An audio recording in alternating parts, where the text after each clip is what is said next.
Hey everybody, 404 Yeti here. So I'm so glad I can see you guys today.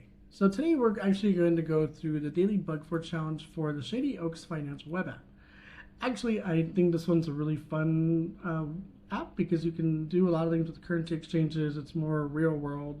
So I think a lot of people can get some good real world feelings from this.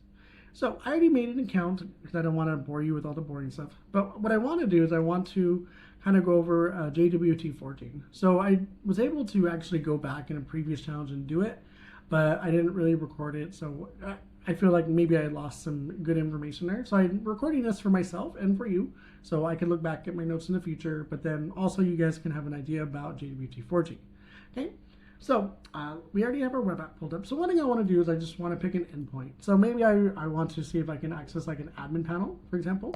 So what we'll do is we'll just go ahead and try to see if there's an admin panel. So something's loading, but obviously maybe I don't have like the right credentials. So let's go ahead and open up our Kaido. And here we see our verified token. So here, this is really important. So this is right here is what's verifying, checking to see if we actually have access to the admin panel. And obviously we do not. And you can also see here we have another one. Doesn't matter which one we pick. So what I really want to do is I want to go ahead and take this web token and I want to kind of decode it. So now you can do this through like a couple of extensions through Kaido or Burp Suite or whatever. But for our purposes, we're just going to go do it the old-fashioned way. I'm going to go to JWT.io. And what's cool about this is it kind of has a encoder and decoder. So one, you can kind of see how it's broken down. You can kind of make it more human readable for yourself. So let's just go ahead and open this up. And so as you see, I have my algorithm is set to HS256. JWT, I have username of 4, username tester, and my role is user. So what we want to do is we actually want to go ahead and switch this over to encoder. And we're actually going to do a JWT attack without the algorithm. So we're just going to go ahead and change this to none. And then, now let's just assume that the admin is user ID 1, which that makes a lot of sense, right? So the first person who makes their own website usually is going to be 1. So we know that they're going to have like super user privileges and they can do a lot of stuff. So now what we're going to do is we're going to go ahead and change our name. So actually, I don't think I did in this case. I think I left it as admin, but for fun, we will change it to admin and we will change the role to admin. So as you can see, I have a new JWT token, which actually is very powerful.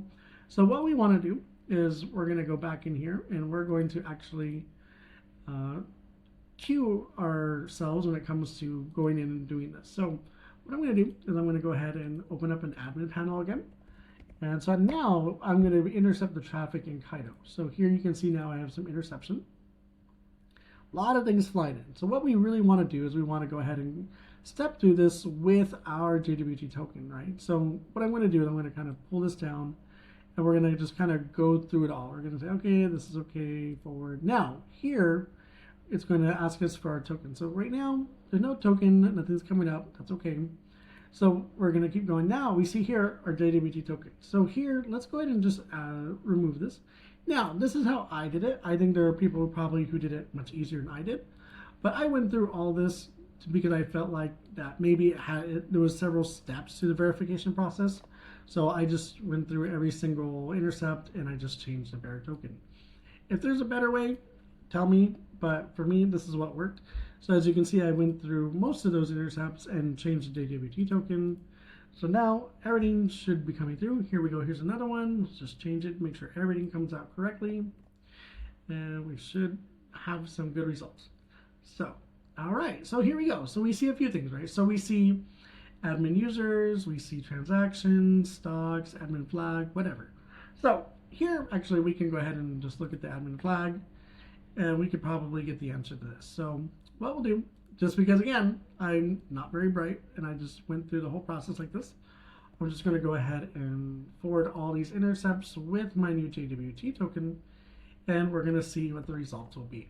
Yes, I know I probably don't have to do this, but actually it's kind of good to think about because maybe each function has its own steps, it has its own security check. So the more we kind of double verify everything, the better it'll be. So sure, it's slow, it's boring, but I think the reality is it's doable and also kind of makes things a little bit safer, right? So now we've gone through everything. Let's go back. Voila! You can see I have access to the admin panel and I found my bug. Okay, so guys, and you can see my name is admin, so I have everything I need. So guys, hopefully this kind of made sense. So this is what JWT forging is you're trying to find ways to manipulate your token to where you can get someone else's account or have admin privileges or some sort of other role privileges that we're not really supposed to have. So guys, hopefully you guys like this, and we'll see you guys in the next video.